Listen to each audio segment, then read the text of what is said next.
polling jurnal, kemudian setelah itu sidang baru berlangsung. Dan dari situ kita menghadapi 3 tantangan. Yang pertama adalah enforce the rule atau menegakkan peraturan. Yang kedua ada konsistensi. Yang ketiga ada repository atau penyimpanan. Challenge yang pertama, terdapat 39 nama jurnal yang terdapat pada SK Direktur Nomor 351 tentang ketentuan jurnal ilmiah yang diakui untuk penilaian objektif atau PO yang sampai saat ini belum ditegakkan secara konsisten.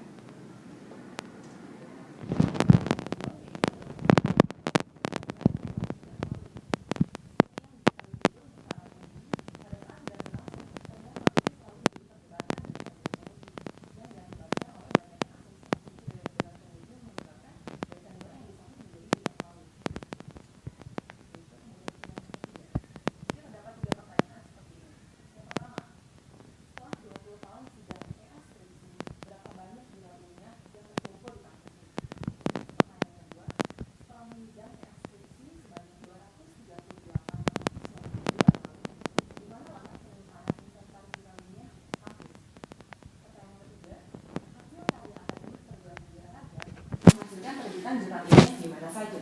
3 pertanyaan tersebut sampai saat ini belum bisa dijawab oleh siapapun. Dan how can we improve them? PESA Plus adalah sistem yang diusulkan. PESA Plus juga dilandaskan pada Revista Manajemen tahun 2015-2016, khususnya pada bagian divisi REC butir 4, yaitu rencana pengembangan PESA untuk menyempurnakan proses penilaian objektif atau PO sidang seputar pendataan jurnal ilmiah. PESA Plus juga mendukung penilaian objektif PO sidang pada poin 10, yaitu menghasilkan artikel ilmiah atau lolos tahap reviewer yang dibuktikan secara online. 3 langkah mudah dari PESA Plus yaitu mahasiswa submit mandiri jurnal mereka yang telah lolos reviewer dan secara online di pestaplus.nhj.net. Kemudian bagian area dosen mengecek keabsahan dan melakukan verifikasi dari jurnal yang telah disubmit oleh mahasiswa. Dan polling jurnal telah terfasilitasi oleh sidang. Berikut ini adalah tim dari PESA Plus, di mana ada yang dosen sendiri sebagai PIC, saya, Fani, Rizky, dan Yudi sebagai adminnya. Kemudian di sini ada 3 hak akses dari PESA Plus. Yang pertama adalah publik, yang kedua ada yang dosen, yang ketiga ada pribadi rekarnya. Untuk akses dari publik yang dimaksud adalah non-login user. Jadi siapapun di ini yang belum login itu memiliki akses di PESA Plus, yaitu cek validasi jurnal di sebelah kanan dan melihat keyboard dari PESA Plus itu sendiri. Jadi kegiatan validasi jurnal dia bisa lihat itu tanpa harus melakukan login single sign on dengan Rinfo. Kemudian akses yang kedua yaitu ada yang dosen. Setelah melakukan login SSO dengan Rinfo, bagian ada dosen akan melakukan jobnya sebagai mengelola jurnal dan mengecek keabsahan, kemudian melakukan verifikasi. Tampilannya seperti itu. Kemudian ini adalah video tutorial untuk bagian ada yang dosen.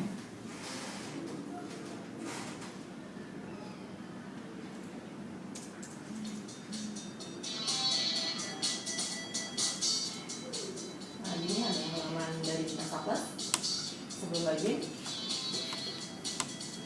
Akan melakukan login.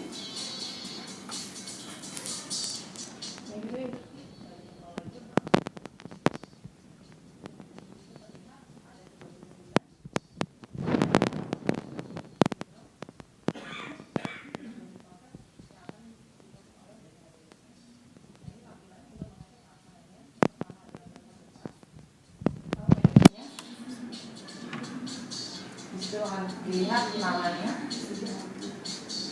kemudian judul dan juga ISSN-nya yang menandakan bahwa jurnal tersebut sudah terbit. Yang kedua adalah link jurnal online. Kalau untuk link jurnal online ini sendiri adalah opsional. Jadi karena nggak semua dari 39 data jurnal itu memiliki link jurnal online. Jadi bisa diisi ataupun tidak untuk link jurnal online. Dan yang ketiga adalah mengecek cover jurnal.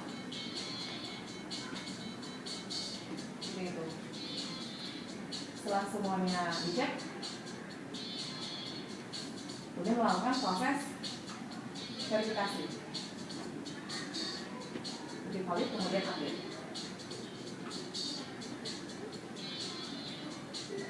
Oke, dan berhasil diperbaharui.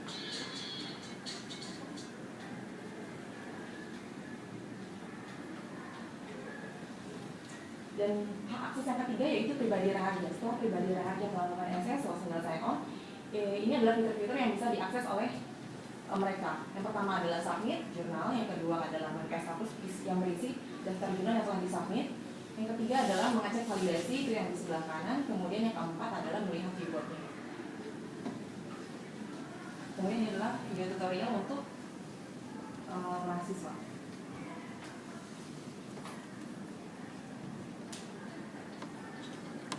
Imagine.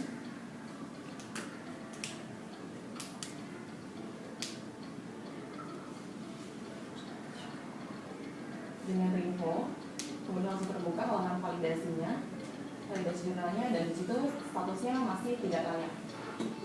Kemudian langsung melakukan submit jurnal. Di situ dapat field. Nah, untuk field ini nama dan alamat email itu sudah otomatis terisi pada saat mereka single sign on. Gitu. Jadi yang cukup diisi adalah berkas filenya, kemudian link jurnal online dan link cover.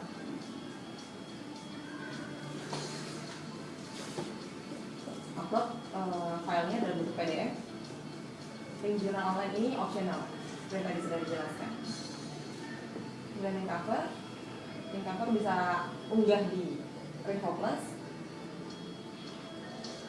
dengan statusnya public.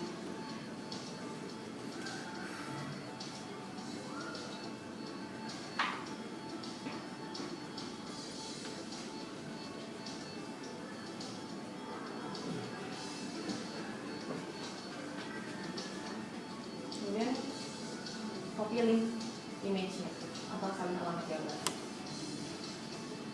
Itu yang dipaste di field link cover. Yang terakhir adalah nama jurnal. Nama jurnal ini sudah disesuaikan dengan 39 nama jurnal yang ada di SK. Jadi kalau selain nama jurnal, selain dari 39 itu tidak bisa dilakukan submit di PK Plus. Nah, ini adalah daftar jurnalku, jadi ini daftar jurnal yang telah berhasil disubmit oleh mahasiswa. Jadi akan dapat verifikasi melalui email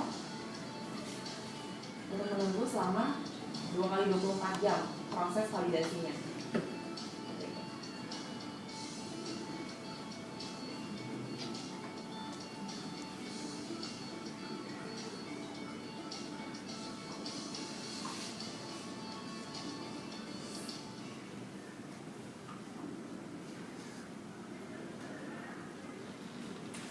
Dan PESA Plus juga telah didesain sehingga bersahabat dengan mobile. Jadi tampilannya lebih nyaman digunakan untuk mahasiswa atau pribadi rahasia manapun. Gitu. Ini bisa diakses melalui mobile juga. Dan ini adalah video tutorial submit melalui mobile.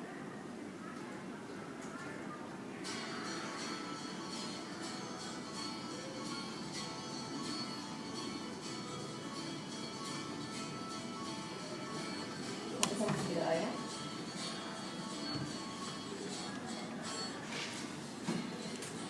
Jangan submit.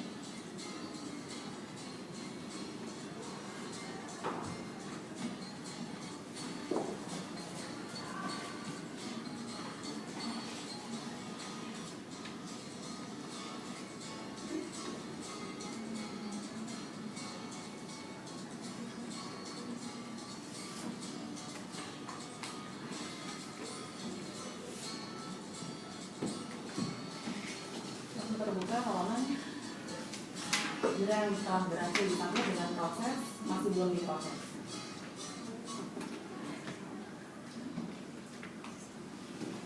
Dan ini juga tampilan dari tablet, iPad dan sebagainya. Ini tampilan monitor. Dan ini adalah aktivitas validasi jurnal.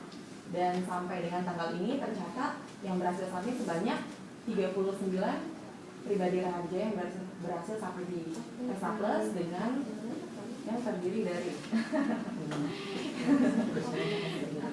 yang terdiri dari 20 pribadi rahasia yang berhasil lolos atau layak, dan 18 yang ditolak, kemudian 1 yang masih proses. Dan di bawah adalah tampilan 20 daftar pribadi rahasia yang telah dinyatakan valid sampai saat ini. Dan ini juga ada aktivitas dari submit jurnalnya. Jadi dia tampil per bulan, dan untuk bulan Mei itu total sebanyak 24 kali pribadi rahasia yang melakukan aksi submit jurnal.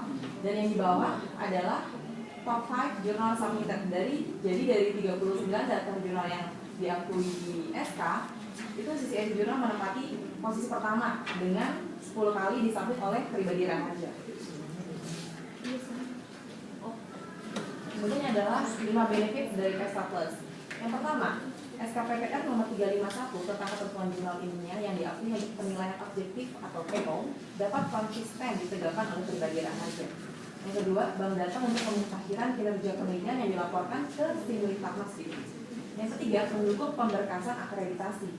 Yang keempat, penyidang tidak perlu lagi memeriksa bukti fisik jurnal mahasiswa pada saat sidang berlangsung. Dan yang kelima, mahasiswa berkesinambungan dapat mensubmit jurnal secara mandiri dan online di Texatos dan Energy. Dan semua tutorial cara-cara juga sudah dirangkum di airang.id.me berupa tutorial dan juga video. Kemudian kalau ada pertanyaan lebih lanjut, bisa ada IDHub baik online maupun offline. Terima kasih.